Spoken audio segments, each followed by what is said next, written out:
Напаѓаат со сите средства, со тешка артилерија. Се надеваат дека ние ќе се криеме и дека нема да се браниме.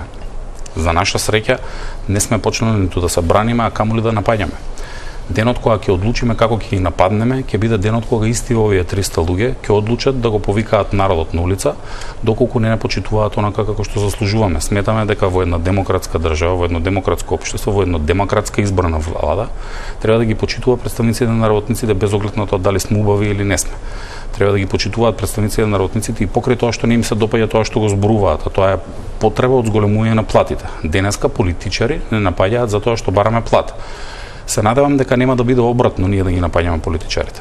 Тоа што е опасно и што е преседан е што владата се иззема во комплетниот случај од потребата од растот на платите, иако таа е најголемиот работодавач во државата и вели другите работодавачи нека се договорат со синдикатите, ние немаме проблем, ќе ги зголемиме платите онака како што ќе се договорат.